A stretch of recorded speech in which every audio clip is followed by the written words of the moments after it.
An action in your organization that's killing productivity is the double duty work.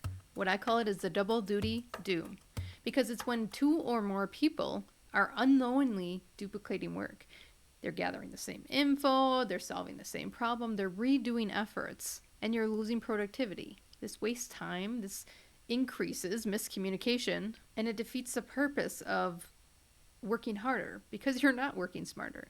So, we're going to be talking about how to reduce this redundancy of double duty work. Usually, when double duty work is happening, there's a lack of clear roles. So, when responsibilities aren't clearly defined, when you leave a meeting, when someone is hired, the team gets reorganized, people tackle the same task.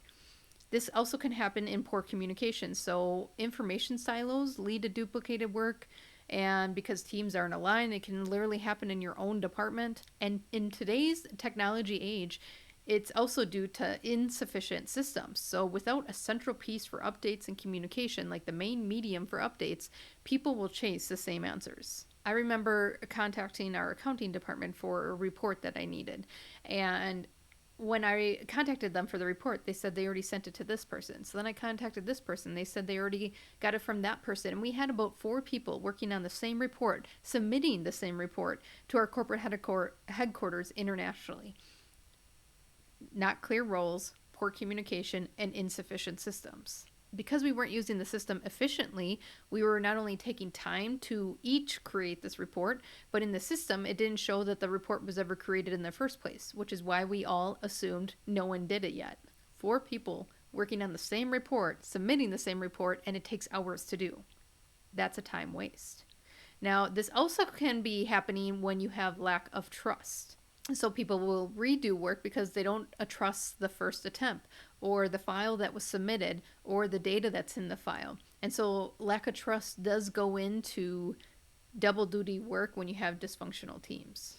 Now, the reason why I went through some of the root causes is because step 1 is identifying where the redundancies are happening.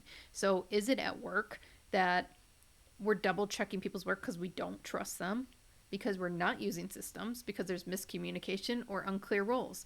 Because if you're trying to address one thing and it's actually a root cause over here, you're not going to fix the actual problem. So where is it being repeated and what is the actual root cause? If you're seeing this at home, are you running the same errands? Are you doing the same tasks? The same root causes apply. Unclear roles and responsibilities, poor communication, maybe lack of systems like a chore chart or calendar use, or lack of trust that they're not going to get it done or they're not going to get it done well. Now, there is a mindset shift that also needs to happen. If 2 people are doing the same thing, one of them didn't need to do it. And that's a mindset shift that sometimes teams have because they think that they're doing teamwork, that they are doing it together, but they're not seeing it as a waste. So there is a mindset shift that needs to happen and be addressed. Now that we have identified the root cause, is it unclear roles and responsibilities? Is it poor communication? Is it lack of trust? Is it lack of systems? You can create a single source of truth to move forward. So at work, if you don't have a shared system, can you get a shared system? Can you integrate systems? Is it a project management tool or a central database? Can you put real-time updates so people aren't doing double duty work? They already know someone is working on there. At home, do you have task lists? Do you have checklists? Do you have calendars? Do you have grocery apps to prevent that overlap? To help with that mindset shift over time, you're going to have to retrain how they think. So a quick check-in and reroute to save hours from these duplicate efforts, stating, Kelly, I see that you're done at this stage and you're going to hit our deadline. Anyone have questions for Kelly? Obviously, they're clearing roles and responsibilities are mine. I'm on task, so no one needs to redo my work. Any other questions is opening it up to anyone else that might have other check-in needs that need to be fulfilled. And then the third step that we're going to do, since we identified the root cause, we identified the route forward. Step 3 is how we're going to clarify and delegate roles going forward. At work, who owns what? Define responsibilities, define owners, define roles, so that work isn't repeated. Do updates often in systems or in meetings so that everyone knows who is doing what.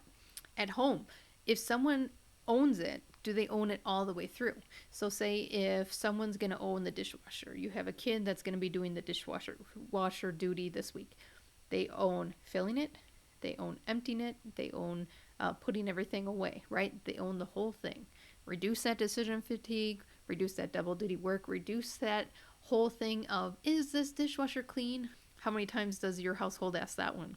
And then when you get to the mindset shifts that need to happen in a sustainable way, trust is a process. We know that. It takes time to rebuild that. It takes time to gain it.